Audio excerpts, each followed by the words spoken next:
অনেক বাইকাররাই পেট্রোল পাম্পে গিয়ে অথবা ফুয়েল স্টেশনে গিয়ে বেজর বা বেমিল সংখ্যায় তেল নেন। এটা হতে পারে 250 টাকার জায়গায় 280 টাকা, 390 টাকা, 1010 টাকা, 2050 টাকা। এই যে একটু বেমিল সংখ্যায় তেলটা নেন, উনি কিন্তু চাইলে 500 টাকার, 1000 টাকার, 600 টাকা, 200 টাকা নিতে পারেন। কিন্তু এটা নেওয়ার কারণ হচ্ছে ধারণা যে এই সিস্টেমে ওরা মেশিনে সেট করে রাখতে পারে না এবং এতে করে তেলটা বেশি পাওয়া যায় বা জেনুইন পাওয়া যায়, চুরি করার সুযোগ কম থাকে। আসলেই কি তাই? পুরো ভিডিওতে বিস্তারিত জানিয়ে দিচ্ছি, অনেকেই উপকৃত হবে এই ভিডিওটি দেখলে, কারণ এই কনসেপ্টটার কারণে অনেকেই এই ভুলটা করে থাকে। আজকের এই ভিডিওতে আপনাদের সাথে রয়েছি আমি নাজিম পাটোয়ারি।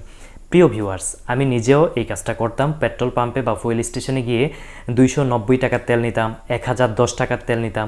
আমার অন্যান্য বাইকারদের মতোই ধারণা ছিল যে এটা হয়তোবা এই সিস্টেমে মিটার সেট করা থাকে ফুয়েল স্টেশনে, যারা হালাল ব্যবসা করে না, অবৈধ ব্যবসা করে, তেল কম দেয় মাপে, তারা হয়তোবা মিটারে সেট করে রাখে নির্ধারিত সংখ্যা 100 টাকা, 200 টাকা, 500 টাকা, 1000 টাকা, 2000 টাকা। ওই সংখ্যাগুলোতে যখন আমি ফুয়েল নিব তখন আমার নির্ধারিত পরিমাণে একটা পার্সেন্টেজ কম ফুয়েল আমি পাবো।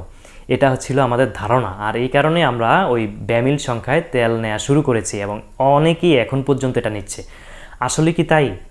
বর্তমানে যে টেকনোলজির আধুনিক মেশিনগুলো ব্যবহার করা হয়েছে, কেউ যদি চুরি করতে চায় নিয়ম অনুযায়ী সে যে কোনো সংখ্যার তেল দিয়ে চুরি করতে পারবে।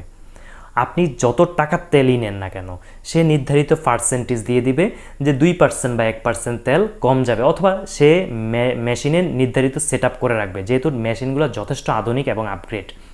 তো আপনি কিভাবে তেল সে কম দিচ্ছে এটা আসলে সুস্পষ্টভাবে ধরা সম্ভব নয়। তা আপনি 1000 টাকারও নিতে পারেন, 500 টাকারও নিতে পারেন, রাউন্ড ফিগারে নেন, কোনো সমস্যা নেই। যে পাম্প চুরি করার সে চুরি করবেই, আপনি যেভাবেই নেন না কেন। আর যে চুরি না করার তার সেখানে আপনি যে কোনো সমস্যাই হবে না। এজন্য আপনি যদি ভাবেন যে 290 টাকার নিলে সে চুরি করতে পারবে না, এটা আপনার ভুল ধারণা। এইভাবে মেশিন সেট করে কোনো বিজনেস বা তারা এত কাঁচা না তারা যে তারা এই সিস্টেমে ব্যবসা করবে, নির্ধারিত সংখ্যা দিয়ে তারা আপনাকে আটকাবে। আধুনিক মেশিনে তারা যেভাবে সেট করবে সেভাবে আপনার বোঝা সম্ভব নয়। তবে বাংলাদেশের ভোক্তা অধিকার নিয়ে যারা কাজ করছে তারা নিয়মিত যদি তদারকি করে, তাদের মেশিনগুলো চেক করে, এবং ভোক্তা অধিকারেও এই মেশিন সংক্রান্ত ভালো লোক থাকতে হবে যিনি এই মেশিন সম্পর্কে বুঝে। কিন্তু ভোক্তা অধিকারে যদি এই মেশিন বুঝে এরকম লোক না থাকে, তাহলে পাম্পে যাওয়ার পরে তারা যেভাবে বুঝ দিবে উনি সেভাবেই বুঝবে। এমনকি হাতের কৌশল বা বিভিন্ন ধরনের বিষয় অনেকে বলে থাকে, এগুলো কোনো কিছুই আমি যেটুকু জেনেছি কাজ করে না। মূলত এখন যে আধুনিক মেশিনগুলো সেন্সর সিস্টেমে যত ফোঁটা তেল যাবে সেই ফোঁটা অনুযায়ী আপনার পেমেন্ট চলে আসবে। এরপরে চুরি যদি সে ধরে রাখে এর মধ্যে সেটা আসবে, আর যদি চুরি না করে থাকে সেটা আসবে না।